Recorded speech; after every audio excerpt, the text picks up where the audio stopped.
നമസ്കാരം. പ്രാദേശിക വാർത്തകൾ. ഈ വാർത്തകൾ നിങ്ങൾക്കായി അവതരിപ്പിക്കുന്നത് Marvel agencies, Thrissur road, Irinjalakuda. ഇരിങ്ങാലക്കുടയിലെ സമ്പൂർണ്ണ digital hub moment super shopping ഡാന, ഇരിങ്ങാലക്കുട. തദ്ദേശ സ്വയംഭരണ സ്ഥാപനങ്ങളിലേക്കുള്ള തിരഞ്ഞെടുപ്പ് കൊട്ടിക്കലാശത്തോടെ പരസ്യപ്രചരണത്തിന് സമാപനമായി. ഇനി നിശബ്ദ പ്രചരണത്തിന്റെ മണിക്കൂറുകൾ. വ്യാഴാഴ്ച നടക്കുന്ന തിരഞ്ഞെടുപ്പിന്റെ പരസ്യപ്രചരണത്തിന് ചൊവ്വാഴ്ച വൈകിട്ട് 6 മണിക്കാണ് സമാപനമായത്. ഇനിയുള്ള മണിക്കൂറുകൾ സ്ഥാനാർത്ഥികൾക്ക് നിർണായകമാണ്.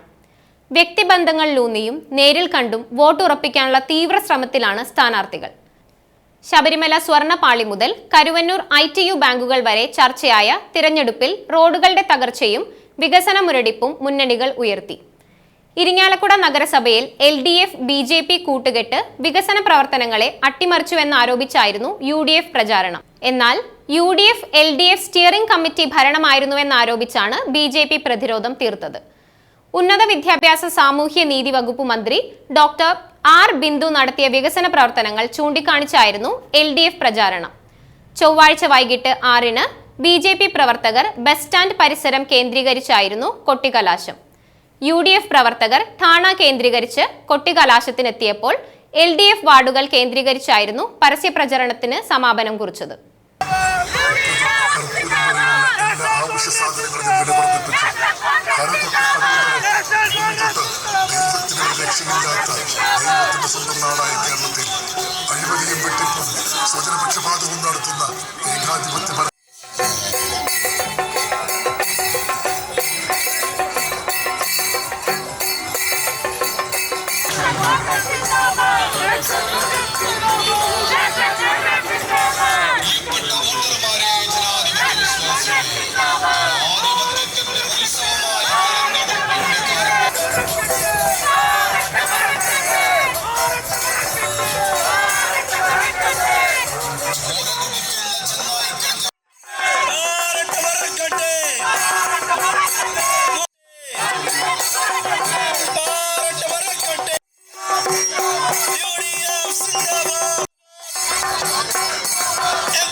ഡിസംബർ 11-ന് നടക്കുന്ന തദ്ദേശ സ്വയംഭരണ സ്ഥാപനങ്ങളിലേക്കുള്ള തിരഞ്ഞെടുപ്പ് സുരക്ഷാ ക്രമീകരണങ്ങളുടെ ഭാഗമായി തൃശൂർ റൂറൽ ജില്ലാ പോലീസ് പരിധിയിൽ 5 സ്ഥലങ്ങളിൽ റൂട്ട് മാർച്ച് നടത്തി. റൂറൽ പോലീസ് ജില്ലയിലെ 22 പോലീസ് സ്റ്റേഷൻ പരിധികളിലായി 1634 ബൂത്തുകളിലും ജില്ലാ സംസ്ഥാന അതിർത്തികളിലും പ്രത്യേക സുരക്ഷാ സംവിധാനങ്ങൾ ഏർപ്പെടുത്തിയതായി തൃശൂർ റൂറൽ ജില്ലാ പോലീസ് മേധാവി B. കൃഷ്ണകുമാർ അറിയിച്ചു. Additional police superintendent TS Sinoj, 21 DYSPമാർ, 68 പോലീസ് ഇൻസ്പെക്ടർമാർ, 320 സബ് ഇൻസ്പെക്ടർമാർ കൂടാതെ പ്രത്യേക ദൗത്യസേന, ദ്രുതകർമ്മസേന, സായുധ വനിത ബറ്റാലിയൻ എന്നിവരെയും വിവിധ മേഖലകളിൽ ഡ്യൂട്ടിക്കായി നിയോഗിച്ചിട്ടുണ്ട്. രഹസ്യാന്വേഷണ വിഭാഗത്തിന്റെ പ്രത്യേക നിരീക്ഷണവും ഉണ്ടാകും. ആകെ 4000-ഓളം പോലീസ് ഉദ്യോഗസ്ഥരെയാണ് സുരക്ഷയുടെ ഭാഗമായി നിയോഗിച്ചിട്ടുള്ളത്. 675 സ്പെഷ്യൽ പോലീസ് ഓഫീസർമാരെയും നിയമിച്ചിട്ടുണ്ട്. നിലവിലെ 3 പോലീസ് സബ് ഡിവിഷനുകളായ ഇരിങ്ങാലക്കുട, കൊടുങ്ങല്ലൂർ, ചാലക്കുടി എന്നിവയെ കൂടാതെ തിരഞ്ഞെടുപ്പിന്റെ ഭാഗമായി താൽക്കാലികമായി വിഭജിച്ച് പുതിയതായി പുതുക്കാട്, വാടാനപ്പിള്ളി എന്നീ സബ് ഡിവിഷനുകളും രൂപീകരിച്ചിട്ടുണ്ട്. എളുപ്പത്തിൽ സുരക്ഷയൊരുക്കാനും നടപടികൾ ദ്രുതഗതിയിലാക്കുവാനുമാണ് വിഭജനം. 5 സബ് ഡിവിഷനുകളിലായാണ് പോലീസ് സുരക്ഷ ഒരുക്കിയിട്ടുള്ളത്. 10 അതീവ പ്രശ്നബാധിത ബൂത്തുകളിലും 178 പ്രശ്നബാധിത ബൂത്തുകളിലും പ്രത്യേക പരിശീലനം ലഭിച്ച പോലീസ് ഉദ്യോഗസ്ഥരെ നിയമിക്കും. സബ് ഇൻസ്പെക്ടർ അടക്കമുള്ള 65 ഗ്രൂപ്പ് പെട്രോളിംഗ് ടീം ജില്ലയിലുടനീളം സഞ്ചരിക്കും. ഫലപ്രഖ്യാപനം നടക്കുന്ന ഡിസംബർ 13 വരെ ജില്ല അതീവ സുരക്ഷയിലായിരിക്കും. 16ാമത് ദേശീയ പല്ലാവൂർ താളവാദ്യ മഹോത്സവം ഡിസംബർ 15 മുതൽ 20 വരെ ശ്രീ കൂടൽമാണിക്യം ക്ഷേത്രത്തിന്റെ കിഴക്കേ നടപ്പുരയിൽ പ്രത്യേകം സജ്ജമാക്കുന്ന വേദിയിൽ വെച്ച് നടക്കുമെന്ന് വാദ്യകുലപതി പല്ലാവൂർ അപ്പുമാരാർ സ്മാരക വാദ്യ ആസ്വാദക സമിതി പ്രസിഡന്റ് കലാമണ്ഡലം ശിവദാസ്, സെക്രട്ടറി കലാനിലയം ഉദയൻ നമ്പൂതിരി, കൊരുമ്പ് സുധാമൻ നമ്പൂതിരി എന്നിവർ വാർത്താ സമ്മേളനത്തിൽ അറിയിച്ചു. ഡിസംബർ 15 തിങ്കളാഴ്ച വൈകിട്ട് 6 ചേരുന്ന ചടങ്ങിൽ ദേശീയ പല്ലാവൂർ താളവാദ്യ മഹോത്സവത്തിന്റെ ഉദ്ഘാടനവും പത്മജ്യോതി പുരസ്കാര സമർപ്പണവും പത്മശ്രീ പെരുവനം കുട്ടന്മാരാർ നിർവഹിക്കും. സമ്മേളനാനന്തരം നന്ദിനി വർമ്മയുടെ തായമ്പക അരങ്ങേറ്റവും തുടർന്നുള്ള ദിവസങ്ങളിൽ തായമ്പക, കേളി, മിഴാവിൽ ഇരട്ടത്തായമ്പക, തൃത്തായമ്പക എന്നിവ നടക്കും. ഡിസംബർ 20 ശനിയാഴ്ച വൈകിട്ട് 6 ചേരുന്ന സമാപന സമ്മേളനം ഡോക്ടർ സദനം കൃഷ്ണൻ കുട്ടിയാശാൻ ഉദ്ഘാടനം ചെയ്യും.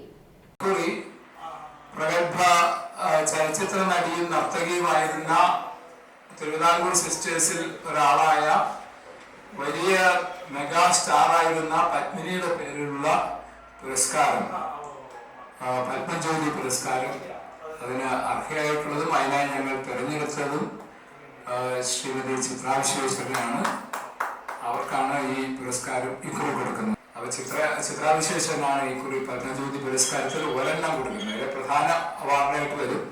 രണ്ടാമത്തെ അവാർഡ് നമ്മൾ കഴിഞ്ഞ കൊല്ലം മുതൽ പരിഗണിക്കുന്നത് ഭരതനാട്യത്തിന്റെ തന്നെ അല്ലെങ്കിൽ നൃത്തത്തിന്റെ അകമ്പടിയായിട്ട് വരുന്ന കലാകാരന്മാർക്കാണ്. അത് പാട്ടാവാം, അത് നട്ടുവാങ്കമാവാം, വാദ്യങ്ങളാവാം. ഇക്കുറി നമ്മൾ അതിൽ തെരഞ്ഞെടുത്തിട്ടുള്ളത് KS ബാലകൃഷ്ണൻ. 75,000 രൂപയും ഫലവും. പിന്നെ രണ്ടാമത്തെ അവാർഡ് 25,000 രൂപയും ഫലവും. മൂന്നാമത്തെ ദിവസമായിട്ടുള്ള ഡിസംബർ 17 തീയതി ഒരു കേളിയാണ്. ചെണ്ടയും മന്ത്രവും ചേർന്ന് അവതരിപ്പിക്കുന്ന കേളി. മന്ത്രത്തില് കലാമണ്ഡല ഹരിഹരനും കലാമണ്ഡല ഹരിശങ്കറും ചേർന്ന് അവതരിപ്പിക്കുന്ന കേളിയാണ്. കേളിക്ക് ശേഷം അന്നത്തെ തായമ്പക ഒരു വിശേഷമായിട്ടുള്ള ഒരു തായമ്പകയാണ്. അതായത് ചെണ്ടയിലല്ല, മിഴാവിലാണ് തായമ്പക. ഇരിങ്ങാലക്കുട രൂപത കരിസ്മാറ്റിക് കൂട്ടായ്മയുടെ നേതൃത്വത്തിൽ ആളൂർ BLM ധ്യാന കേന്ദ്രത്തിൽ ഡിസംബർ 11 മുതൽ 14 വരെ ബെത്ലഹേം 2025 എന്ന പേരിൽ ബൈബിൾ കൺവെൻഷൻ സംഘടിപ്പിക്കുമെന്ന് ഡയറക്ടർ ഫാദർ ജെയ്സൺ പാറേക്കാട് വാർത്താ സമ്മേളനത്തിൽ അറിയിച്ചു. ഡിസംബർ 13 ശനിയാഴ്ച വൈകിട്ട് 5 രൂപത ബിഷപ്പ് മാർ പോളി കണ്ണുക്കാടൻ ദിവ്യബലി അർപ്പിച്ച് സന്ദേശം നൽകും. 18ാമത്തെ കൺവെൻഷനാണ് നടത്തുന്നത്. ഇതിൽ കേരളം മുഴുവൻ ഓടി നടന്നുകൊണ്ട് ശുശ്രൂഷകളും ധ്യാനങ്ങളും നടത്തിക്കൊണ്ടിരിക്കുന്ന എൽ റോഹ ടീമാണ്. ഫാദർ റാഫേൽ കോക്കാട്ടാണ് ഇതിൻ്റെ ധ്യാന ഗുരു. ഏകദേശം ഡിസംബർ 11, 12, 13, 14 ദിവസങ്ങളിൽ വ്യാഴം, വെള്ളി, ശനി, ഞായർ ഈ 4 ദിവസങ്ങളിൽ ഉച്ച കഴിഞ്ഞ് 4 മണി മുതൽ 9 മണി വരെയാണ് കൺവെൻഷൻ അവിടെ നടത്തപ്പെടുന്നത്. അതിൽ ഒത്തിരി പേര് അതിൽ പങ്കെടുക്കും. ഒരു 3000 പേരോളെങ്കിലും പങ്കെടുക്കുമെന്ന് ഞങ്ങൾ പ്രതീക്ഷിക്കുന്നു. എല്ലാ ഭാഗങ്ങളിലേക്കും വാഹനത്തിനുള്ള സൗകര്യങ്ങൾ നമ്മൾ ചെയ്തു കൊടുക്കുന്നുണ്ട്. ഇത്രയുമാണ്. അതോടൊപ്പം തന്നെ കൗൺസിലിങ്ങിന് 10 പേരടങ്ങുന്ന ഒരു കൗൺസിലിംഗ് ടീമുണ്ട്. അവർ 11-ാം തീയതി തന്നെ എത്തും. ഏകദേശം ഒരു ദിവസത്തിൽ 120 പേരെങ്കിലും കൗൺസിലിംഗ് നടത്താനുള്ള സൗകര്യങ്ങൾ നമ്മൾ ചെയ്തു കൊടുക്കുന്നുണ്ട്. ഇതോടെ വാർത്തകൾ പൂർണ്ണമാകുന്നു. നമസ്കാരം.